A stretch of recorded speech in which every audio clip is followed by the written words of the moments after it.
Hello everyone, hope you are doing fine. My name is Rohan and welcome to this Git and GitHub complete guide. Today we are going to look at various tools that we'll be needing for this course. There are two tools basically. Let's move on and see. So the two tools that will be required in this course is Git and VS Code. VS Code is a code editor. Let me bring on this websites that we are going to visit. First one is gitscm.com/downloads. So once you visit, you'll be able to see all the options available here. Since it is available for all, it is a cross platform. Whether you are on Linux, whether you're on your Windows or Mac, it doesn't matter. You can download it all. As I am on Windows, I'll click on this and it starts getting download. So if you're in Windows, you don't need to do much. Just click on this exe file, and after that it's pretty much simple. Next, yes, that's it. Same for Mac also. For Linux, you can go to the Linux page and there will be three commands based on your distribution of Linux. So you can select your distribution from this page and you can just put on these three commands and Git will be installed.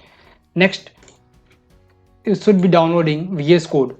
VS Code is not mandatory, but we'll be using in this course because it's so simple for Git, as well as it provide other option as well that will be very beneficial for every development you are doing.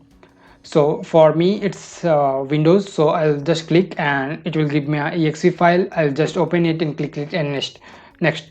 For Ubuntu or Linux distribution, you can go to either Ubuntu Software Center or Linux Software Center and you can download it from there, or you can just go here and download your Debian or RPM. And for Mac users it's also same as you Windows, just you can download the file and it's a pretty much simple step just like Windows. So once you have this, you are pretty much good to go for your this course. So once you download VS Code and install Git, something you will be getting like this. So you will be getting this page once you open VS Code in your system.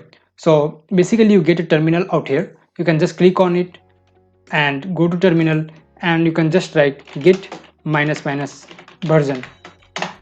That's it. If you get this number, Git is successfully installed in your system, and I'll be showing all the benefits of using VS Code in the coming video, and we'll be looking to various basics command in Git. So that's it for video. I'll see you in the next video. Till then, you can hit the subscribe button for further upcoming videos and informational videos in this channel. Thank you. Keep supporting.